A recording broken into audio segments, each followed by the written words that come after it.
Assalamualaikum warahmatullahi wabarakatuh. Alhamdulillahirabbil alamin. Segala puji hanya milik Allah Subhanahu wa taala. Salam serta salam semoga selalu tercurah kepada junjungan kita Nabi Muhammad SAW, kepada keluarga beliau, para sahabat dan seluruh umatnya yang istiqomah mengikuti sunnah hingga akhir zaman. Saudaraku yang dirahmati oleh Allah Subhanahu wa taala, pada kesempatan yang berbahagia ini, marilah kita menelaah satu pembahasan penting yang dijelaskan dalam kitab-kitab klasik, yaitu fasal tentang maksiat badan, sebagaimana dijelaskan dalam kitab Sulamut Taufik dan keterangan ulama seperti Abu Layth dan Al-Jawahir, Imam Al-Romli dan Imam Tabarani. Sebagian dari maksiat badan diantaranya adalah yang pertama, durhaka kepada kedua orang tua. Rasulullah SAW bersabda, barang siapa orang yang menyakiti kedua orang tuanya, maka orang tersebut telah durhaka kepada Allah dan Rasul-Nya.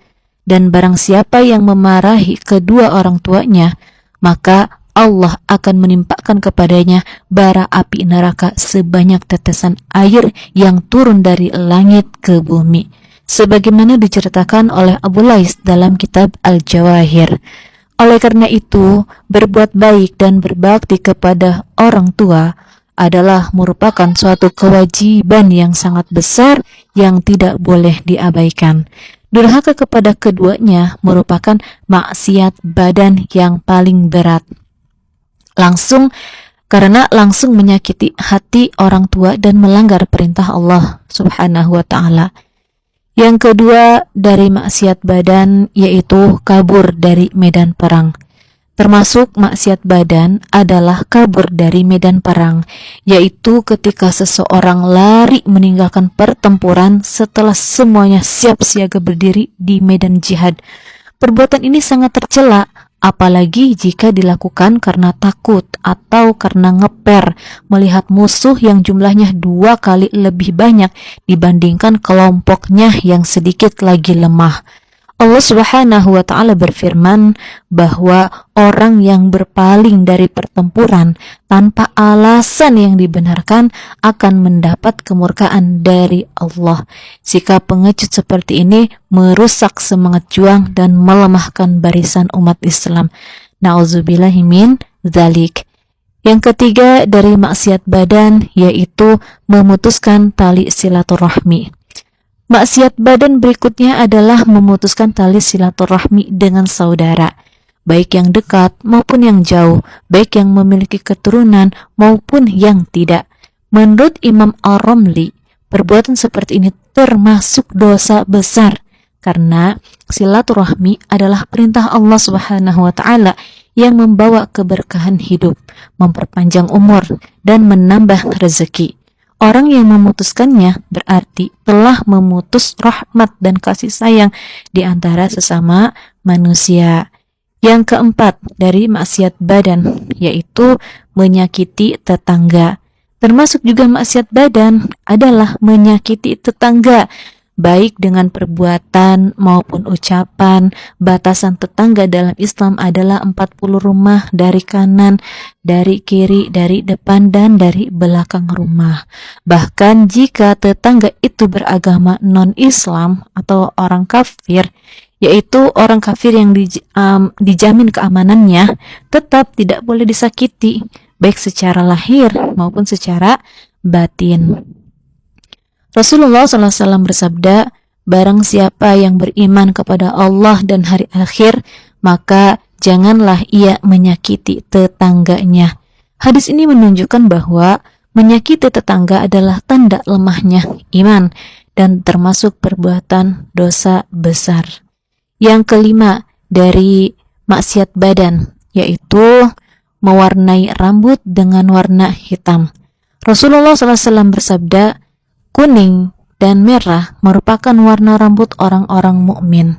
Kuning dan merah merupakan cat warna rambut orang-orang mukmin, sedangkan hitam adalah warna rambut orang-orang kafir. Cat warna rambut orang-orang kafir, hadis riwayat Tabarani dan lainnya. Maka Mewarnai rambut dengan warna hitam hukumnya haram apabila dilakukan dengan tujuan menipu atau menyerupai kebiasaan orang kafir. Adapun mengenai uban, Imam Tabrani menjelaskan dimakruhkan mencabut uban dari tempatnya atau dari kepala. Namun disunahkan mewarnai uban tersebut dengan warna merah menggunakan pacar. Selanjutnya bagaimana dengan menyambung rambut? Nah, tentang menyambung rambut, para ulama menjelaskan bahwa hukumnya haram secara mutlak, baik rambut itu berasal dari manusia, rambut sendiri yang telah dipotong, maupun rambut orang lain. Haram pula menyambung rambut dari rambut yang najis, misalnya dari hewan yang mati tanpa disembelih menurut syariat Islam, seperti rambut kuda atau rambut keledai yang bangkainya tidak disembelih. Berarti kalau tidak disembelih berarti kan bangkainya.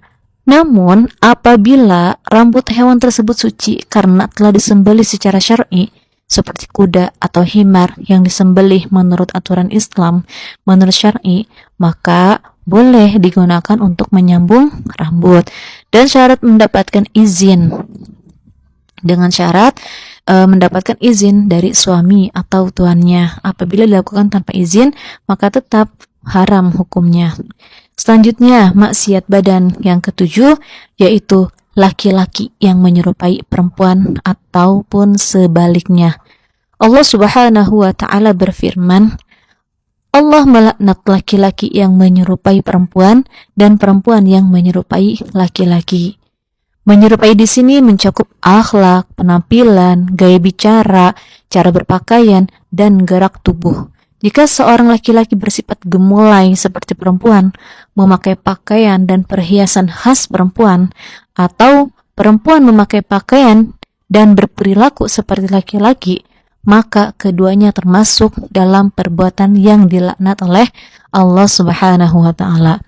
Termasuk pula dalam larangan ini adalah mengubah bentuk tubuh agar menyerupai lawan jenis. Karena hal itu berarti mengubah ciptaan Allah dan menyalahi fitrah manusia. Saudaraku yang dirahmati oleh Allah Subhanahu wa Ta'ala, demikianlah beberapa contoh maksiat badan sebagaimana dijelaskan oleh para ulama dalam kitab Sulamut Taufik dan penjelasan-penjelasan para imam terdahulu. Tubuh yang Allah anugerahkan kepada kita bukan untuk melakukan dosa, tapi untuk beribadah dan berbuat baik. Marilah kita menjaga seluruh anggota badan, mata, telinga, lisan, tangan, kaki, bahkan rambut, agar tidak digunakan untuk bermaksiat kepada Allah Subhanahu wa Ta'ala. Semoga Allah Subhanahu wa Ta'ala menjaga kita dari segala bentuk maksiat dan menjadikan anggota tubuh kita sebagai saksi kebaikan di hari akhirat, di hari kiamat kelak. Amin, amin, ya Allah, ya